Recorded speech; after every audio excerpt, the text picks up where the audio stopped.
Hello everybody, I'm Pete Hardy. Today we are testing and reviewing the Slingshot T-Rex. Fun fact, the Tyrannosaurus Rex was originally found in the Pacific Northwest of America, probably pretty close to where Slingshot are from, maybe why the board's called the T-Rex in the first place. Other than that, not a whole lot of similarities. This is Slingshot's latest twin tip. I'll tell you it's a surfboard, we're not so sure. To me that looks pretty much the same end to end. Try and ignore the fins for a second and ignore this little swallowtail on the end. It's essentially the same end to end. Thick in the middle, narrows out on the tail. Probably potentially could have put fins on the top as well and you'd be able to ride it both ways, no problem. Let's get to what Slingshot say it does. So according to them, and you'll probably have seen the video of Patrick riding it, it is for spin flip tricks.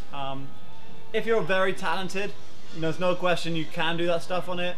For the average rider, it's pretty difficult. The board, it just doesn't feel light under your feet, and it's not ideal for that. Let's get to what it does do really well. It goes upwind like a champ.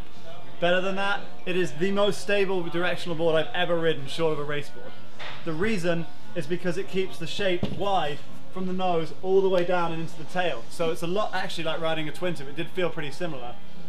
Those people looking to jive and get better with their directional skills, this is a really good option. And on the racing side of things, it goes upwind, like I say, better than any directional I've ever ridden, except for ones with giant 10-inch fins in the bottom. So racing, pretty good. In the waves, dropping into the first wave, it was a really good wave, my first one. I tried to come off the bottom and drive, and I didn't get the drive I wanted, and as a result I just kind of blew out the back and nothing really happened. I lost power. I think it's because of the fins. There's just too much fins, too much drag. It's not creating the speed that you want. I'm sure there is some fin configuration that will be ideal for waves.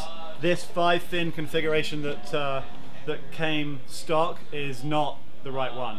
I don't know if it's bigger fins in the front and the back and no center fin, but this is not it for riding waves, although like I say, it is great for going upwind.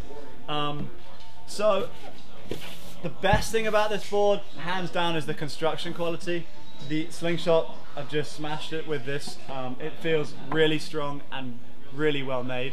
So you gotta hand it to them. That's as good as it is. That's a really hard thing to do with a surfboard. So this isn't a board that you're gonna buy and last a year. This will board will buy and it'll last like the lifetime of an actual T-Rex, 30 years. You know, so that's definitely a big plus for it. Who's it for? This is gonna be a great board for somebody that wants a directional board in their quiver. But also wants to be able to race on it and cruise on it and give it to their friends to try to learn on, practice jibing, practice your footwork, and just generally kind of spice up your quiver with an extra board. We all know when you come into the beach, you can leave your kite in the air, grab a different board and go for a totally different session, and it'll keep you on the water for hours, keep you riding for those 10 hours that you want to ride for. Pretty excited about it. Actually is a pretty fun board. I think there's a lot of riders out there that are going to enjoy it. We do have a full review and more online. Check it out at realwatersports.com, and we'll see you on the water.